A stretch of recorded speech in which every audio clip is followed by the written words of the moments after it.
الحمد لله الحمد لله الحمد لله الذي هدانا للإيمان والإسلام وجعلنا من أمة محمد عليه الصلاة والسلام وفضل الجمعة على سائر الأيام كما جاء في الأحبار أن الجمعة حج المساكن والسير الأيام أشهد أن لا إله إلا الله وحده لا شريك له شهادة موصلة إلى دار السلام وأشهد أن محمد عبده ورسوله السيد الأنام صلى الله تعالى عليه وعلى آله وأصحابه برارة الكرام خصوصا منهم على أبي بكر الصديق وعمر الفاروق وعثمان ذي النورين وعلي المرتضى الأئمة رضوان الله تعالى عليهم أجمعين أما بعد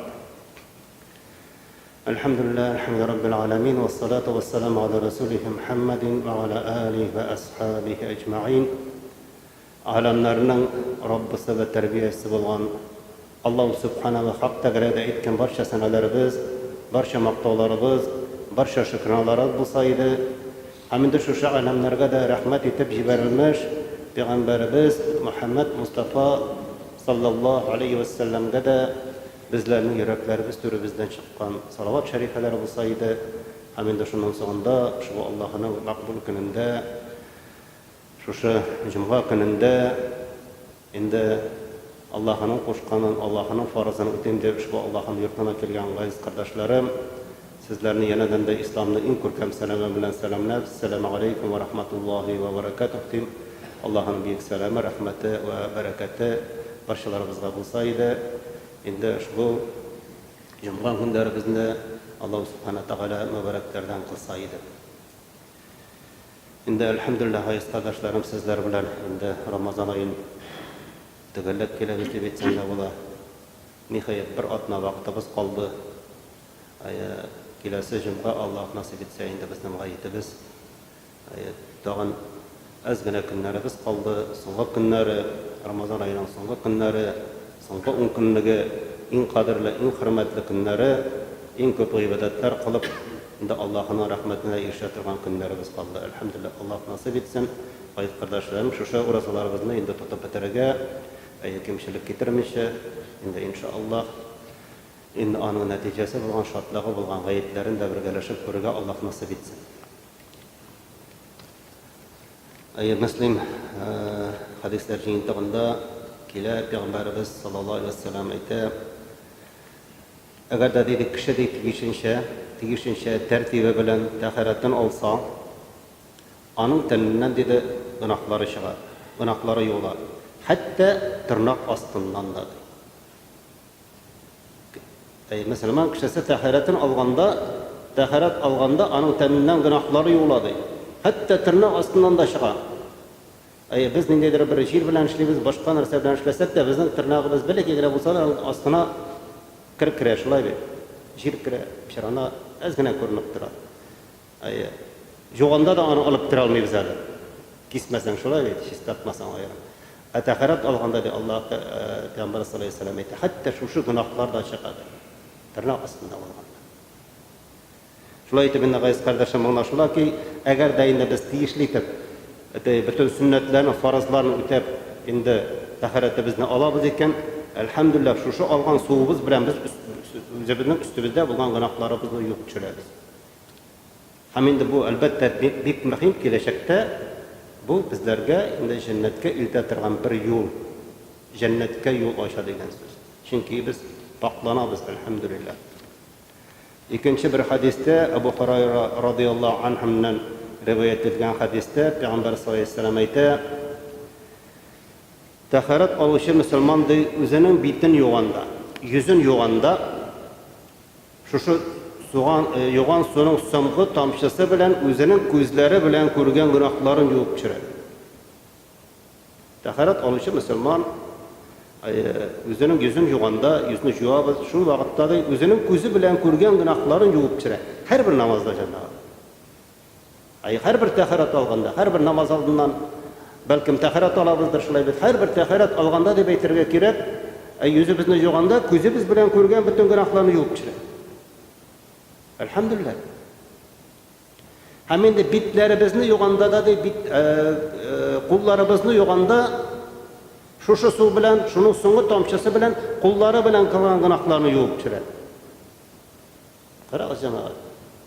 Hem de şulay ayaklarını yuganda da şuşu su bilen, şunun suyu tomçası bilen, ayakları bilen kılgan gınaklarını yuvup çüredi. Elhamdülillah cemaat. Haminde elbette şuşu taharatını tiyişinçe tertibi bilen algandan soň indi biz pak hamşista bolup kalabız.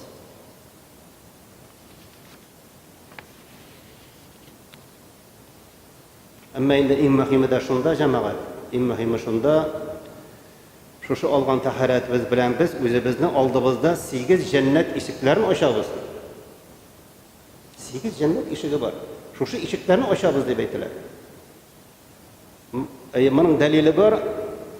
Bunun turunda Peygamber sallallahu aleyhi ve sellem aytdı, eğer de biröw tiyişli etip taharatını olsa, hemen anlasın şehadet getirse, eşhedü en la ilahe illallah ve eşhedü enne Muhammed abduhu ve resuluh dep aytsa, onun aldında da 8 cennet işikleri açılır.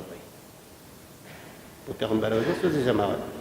Tiyişinçe taharatını olsa, bütün tertiplerine doğru getirip, ondan sonra şehadet getirse, 8 cennet işikleri açılırdı. Hemen de ol, şu işiklerinin kayısından tilese, şunsundan kirerdi.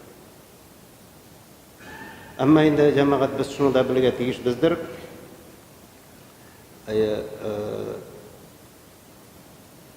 Indi taharat alıp, ondan sonra şehadet aytıp, gene cennetke kirip bulur mu iken?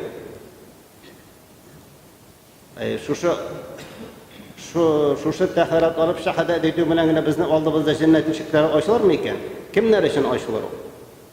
Elbette indi remagat tiyişinçe taharatını alıp, tertibi bilen alıp, şehadetini aytıp, İslam'ın 5 bağanasını ötegen, Allah'ın koşkanlarını ötegen, tıganlarından tıyılgan kişiler için. Hatta kaybirler alınarga mümkün, mene taharat alam da, şehadet aytam da, ondan sonra benim alda 8 cennet ışık açılar. Onu işitken var. Açılmaz cemaat. Onun için Allah'ın koşkanları var. 5 bağanan öterge gerek, tıganlarından tıyılırga gerek, tertibi bilen taharatını alırga gerek. Şun ihlasın bilen şehadetini aytırga gerek. Ne şu vakitte inşallah açılır. Şulay şimdi biz sizin bilen hadisini bilemiz. Bir köp hadisler. Taharat turunda Peygamber sallallahu aleyhi ve sellem haminde namaz turunda şulay aytdilar ki taharat namaz açkışı, namaz cennet açkışı. Şulay deydi. Bir-birisine yardım edip geleler. Bir-birsiz ikincisi kelmey. Taharatsiz namaz yok. Taharat bulmasa namaz yok. İkisi birge koşulgaç inşallah Allah cennet ışıklarını açarlar. Başta paklık gerek, ondan sonra Allah'a ihlas bilen namaz kıl gerek. Şu vakitte cennet ışıkları inşallah açılacak. Şimdi ayttık, cennette 8 kapka vardı cemaat. Ayrım kapkalar. Ayrım kapkalar her bir kapkanın da ismi var ama indi alarının barsının da isimleri bizlerge ma'lum tugul. Ama alar barsı da ayrım bir ibadet kapkaları. Ayrım bir ibadet kapkaları hem ayrım şuşu ibadetke üstünlük berip ötegen kişiler kiretirgan kapkalar. Qaysı ibadetke ihtibaran berip köbrek şuşu ibadetini şuşu halini işlerge tırıştı, şul ibadetler için bulacak. Haminde biz hayır elhamdülillah naşı bizlerge ma'lum bulgan kapkalarının isimlerini atap, anda kimler kire ekenen inşallah sizlerge eriştiririz. Onların sını işitkeniniz bardır. Haminde şuşu ibadet kılışlarını elbette şuşu kapkalarga ayrım şakaraşaklar. Indi Bukhari jeyintagında keler Peygamber sallallahu aleyhi ve sellem'nin şunday hadisi getirirler. Kimdir de Allah yolunda özünün dirham hem dinarlarını tutar. Özünün dirhamların dinarlarını tutar Allah yolunda. İslam taralsın için, İslam üstün için, İslam kengayışın için, İslam'a, İslam yoluna sala, Allah yoluna sala. Dirhamların, dinarların. Hem de ikinci birisi ise de var bu hadisinin par sadaka verişler de beytiler. Par sadaka verişler, par degen söz o sadakanı altın hem gümüş bilen verişi, parlap verişi. Özlerinin altınların, gümüşlerin Allah yoluna saluşularına par sadaka verişleri. Alarday hayırlı kapkaga şakırırlarday. Şöyle bu birinci kapka o hayırlı kapka. Ana Allah yolunda özlerinin dinarların, dirhamların, yoki par sadakaların bergen kişiler şakırılacaklar. Hemen onlarga aytilecek, ey Allah Teala'nın kızları, bu hayırlı kapkaga keligiz, hem ondan cennetke kirigiz deydi. Mana birinchi turkum kişileri ma'lum bo'lgancha, şu Allah yolunda özlerinin malların, kızganmışa malların tutuşular. Altınlar bilen, gümüşler bilen, dinarlar bilen, dirhamlar bilen birüşüler, tölemişler.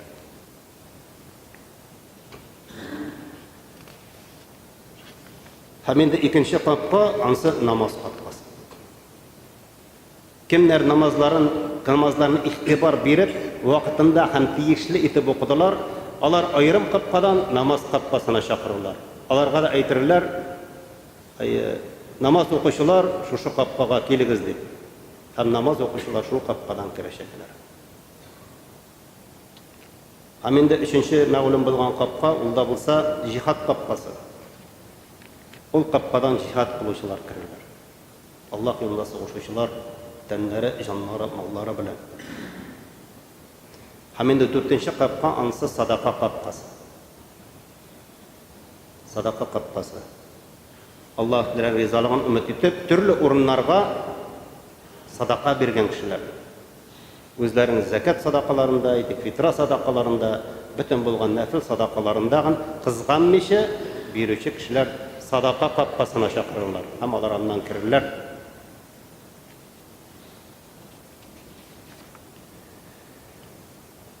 Hemen de bizlerge ma'lum bulgan 5-ci kapka. O neydi kapka? O Er-Riyan kapkası. Bizlerge ma'lum bulgan şulay deydi. Er-Riyan kapkasına kimler kirir? Oraza tutuşular.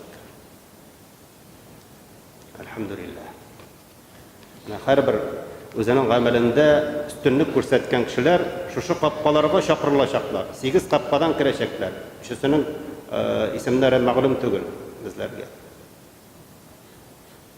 Hemen de şu sözlerini işitip durgan Ebu Bekir Siddiq Peygamber sallallahu aleyhi ve sellem'e aytdı, ya Allah'ın Resulü birer kişinin şu kapkalarının barsına da şakırırlar mı dedi.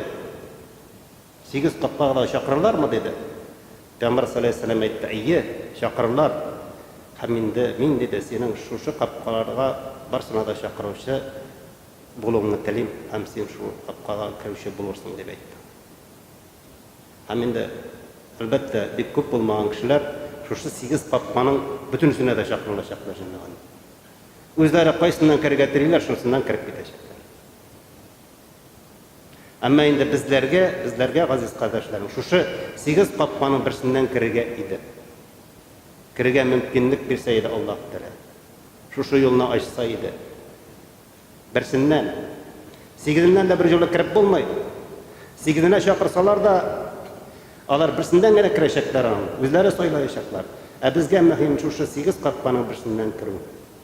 Hem andi mümkünlük bizlerge verilgen jannagani. Bu namazda da var, sadakada da var, cihatta da var. En mühimi bizge ma'lum bo'lgan şu Ramazan ayı. Ramazan ayında Allah Subhanahu Teala cennet kapkalarını aça, cehennem kapkalarını jaba, hemen bilgeni bizce cennetke de ayrım kapka koydu, Er-Riyan kapkası. Hem o kapkadan aytilar ki baratek uraza tutuşularına kirir. Aytilar uraza tutuşular bir keligiz, bu kapkadan kirigiz. Hem alar kirip bitirler de, alar kirip bitkenden soң bu kapka yabılır, hem ondan başka bir kim de kirmez. Buna Allah Subhanahu Teala aziz kardeşlerim bizge şunday mümkünlükni berdi, elhamdülillah. Ramazan ayın berdi. Ayrım kapka koydu. Elhamdülillah, elbette mana bu mümkünlükni kulubuzdan ışkındırı zor bir yoğaltı olur idi. Götere almasdan yoğaltı olur idi. Elhamdülillah şuna göre de biz de Allah'ın rızalığını ümit etip şu urazalarımızı tutabız. Şu er-rayan kapılarından Allah'ın cennete kirege ümit etimiz. Ay Allah subhanahu teala bizlerge Ramazan ayın bir zor bir bulak etip kulubuzga tutturdu. Cennetin aşkışını berdi kulubuzga. Elhamdülillah. Elbette şu aşkışını kuluna almagan, ana kullanılmagan kişi elbette zor utuşta. Zor utuşta. Elbette ben şu aytkeni bir şeyini men şu sizler bilen başladım. Biz sizin bilen elhamdülillah Ramazan ayının songu 10 günlüğünde. Biz bilemiz sizin bilen Peygamberimizin hadisi var şulay bilir. Ramazan ayının birinci 10 günleri alır. Rahmet günleri elhamdülillah biz onu ötkerdik. Allah'ın rahmetine eriştik. Şuna göre bugün gününe dikili urazabızı tutabız. Allah'ın rahmeti bilen. İkinci 10 günleri mağfiret günleriydi. Günahlarımızdan paklanın. Elhamdülillah qarağı cemaat. Her bir amelimizde, her bir işimizde günahlarımızı Allah yuva. Ramazan ayı bilen de yuva, ahireti bilen de yuva. Elhamdülillah şunun turunda ettik. Günahlarımızdan paklandık. Şimdi günahlarımızdan paklangaç kaya barasın. Çünkü 10 günlükler uttan kutulu günleri. Uttan degen söz tamoktan kutulu. Ana biz bile çünkü 10 günlüğünden. Elhamdülillah. İnşallah şu tutkan urazalarımız eğer de Allah katında kabul bulayken, ecirli bulayken, inşallah uttan kutulgan buluruz. Allah nasip etsin. Haminde şu 10 günlüğünde elhamdülillah Allah Teala bir kişini yaşırdı bizlerden. O da bulsa Kadir kişisi. Kadir kişisini her birimizde bilesi. Hamid bu turda da Allah Subhanahu Teala Kur'an-ı Kerim'de etti. Bismillahirrahmanirrahim. Leyletul Kadri hayrun min elfi şehr. Kadir kişisinin derecesi 1000 ay ibadet kılgandan da üstün. 1000 ay ibadet kılgan. Bir kişinin ömrü cemaat 84 yıl ibadet kılgan ecrin verim diyor Allah. Bir kişi turunda söz var. Onun küp mü vakıtı? Kıyaş batkandan alıp sahar aşağın şey ki sahar tamam etken şey ki ertengi namazdan vakıtı kirgen şey bu kişi devam eder. O bir 3-4 saattir indi. Alanından küp vakıtımız bilgili mağlum ibadette ötküremiz. Kıyaş batkaçta avuz açabız, dua kılabız, iftar kılabız. Ondan sonra indi meşitlerimizge kelebіз, teravih okubuz elhamdülillah bir saat boyuna şulay bit. İbadette elhamdülillah. Bütün saat ibadette öter. Ondan sonra uyimizge qaytkandan soң bizning saat jarım, bir saat vaqtimiz qoladi. Ay şu vaqtni da endi agar da endi o'tkazamiz ekan, şu Allohning qadr kechasini to'g'ri keltiring deb ham endi u to'g'ri kelar ekan, elhamdülillah Alloh taolo bizlarga ming oy ibodat qilgan ajrni berishar inshaalloh. Şu 10 kunligida izlarga qo'shilgan Peygamber sallallahu aleyhi ve sellem hadisleri var şulay deydi. Ramazanın songu 10 günlüğünde, Ramazan ayının songu 10 günlüğünün bir tat kişisinde de beytiler. Türlü eğitiyorlar var. Alimler tarafından da 21. 23. 25. 27. 29. kişisi eğitiyorlar var. Ama o bizden yaşarılgan. Ayımına şuşa, indi Ramazan ayının bigrek de songu 10 günlerinde indi biraz argan bulsak da, ençilgan bulsak da, bütün ağzalarımız bugün sükünde jol eti elhamdülillah. Ama bizlerge Allah Teala şu songu 10 gününde tağın da bir zor üstünlük bergen. Elhamdülillah şu Kadir kişisini, şu Kadir kişisini tabıp inşallah doğru getirip şu amellerimizni kılabız ki inşallah Allah Teala iksiz ecirlerin verir. Ecrin verir Allah nasip etse. Amin de biz bilemiz sizin bilen. Elhamdülillah Allah Subhanahu Teala başka aylarda başka ibadetler için indi sanat birse, bunlar bir jilizge kadar birse Allah Subhanahu Teala bu ayda bizlerge hesapsız verendi. Çünkü orası benim işimdi. Kişilerin kılgan barcha amelleri özleri için, okugan namazları da, tutkan hacları da, bergen zekatları da, barcha da özleri için, okugan namazları da özleri için, kılgan bütün hayırlı işleri özleri için, ama orası benim işimdi Allah Teala aytdı. Benim için tutasızdı. Çünkü orada tutkan mı tutmağını bir kişi de bilmezken mümkün. Allah Teala gene bilir. Allah Teala ve ikarada bulgan beylenir. Şuna göre de anın özüm bilen, hem anın ecrin özüm birem, hem hesapsız birem de. Hesapsız birem de şu Ramazan ayında elhamdülillah aziz kardeşlerim. Инде шуннан да Аллаһ Субхана Тағала безләргә шушындай зур бер мөмкинлекне кулыбызга ачкычын тотып торган, әлхәмдүлиллаһ, Рамазан айы белән. Ул елна бер генә килә, әлхәмдүлиллаһ, шушы айны әлбәттә инде без хөрмәтлибез, көтәбез. Ул безнең өчен кунак, хөрмәтле кунак, аны яратабыз. Ай буе сыйланабыз, ай буе чистарабыз, пакланабыз, дәрес алабыз, әлхәмдүлиллаһ. Зур дәрес алып чыгабыз шушы Рамазан айында. Бик зур дәресен алабыз. Шушы дәресебезне сузарга иде. Рамазан айы биткәч тә бетте түгел, ташладык түгел.